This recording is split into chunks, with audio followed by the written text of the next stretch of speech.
I have painted for many years, many different things over the years in ideas of doing crafts, and it's something you just get used to when you've been using a tool for many years, and you just get used to your own little comfort zone, your own little technique of accomplishing your goals in whatever you may be doing.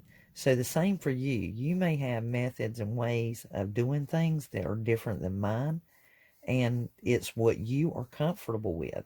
So if you are a brush person, um, or a foamer, where you use the foam sponges, you have to do what is comfortable for you. And as y'all see, I still not put any paint on this brush. That's how well it spreads with having that Mod Podge. And so you have to do what is comfortable for you, what you feel that you can do, and test your strengths and your weaknesses. That's the whole idea of DIYs. You're trying something new that you've never done before. And that, to my friend, is what it is about. That's what it's all about. It's not that you're trying to improve or outdo anything, but there's a lot that goes into doing DIYs. Number one, it is very stress reducing. Number two, it is very self-rewarding to know that you done that.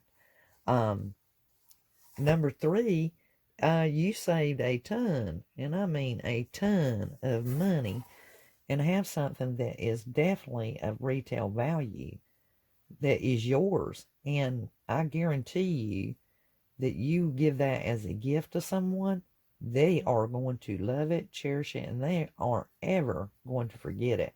And it impresses them because they see a strength in you.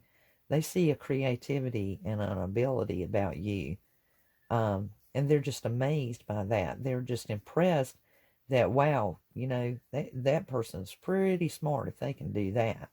And the thing is you keep practicing and keep trying, and you're going to get better and better. I've gone back.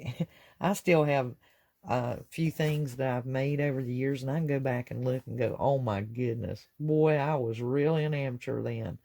And then some things I do now, and I'm like, oh my goodness, now I knew not to do it that way. There's an easier way. Let me just do some research on YouTube.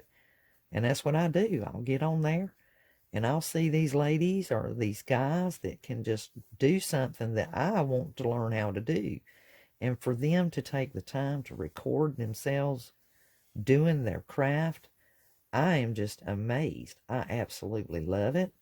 I don't grow tired of it. It is something that I look forward to and I enjoy. And even though I have a channel, you better bet your bottom dollar that this old gal is checking it out. I am looking around, and I've got my own little gang of that I subscribe to, of all the people I like. And so you lives to go over there and check out my all about page on my YouTube and see that I'm on the list of a lot. I have a lot that I subscribe to, and I treasure it. I've learned so many things. I've learned how to play the guitar through YouTube. I've learned how to knit through YouTube. I've learned how to tat on YouTube. And I most definitely have done quilting through YouTube. So here we go. We've got our truck painted, and we're going to refine the details. Just wanted to have a little heart-to-heart with you guys.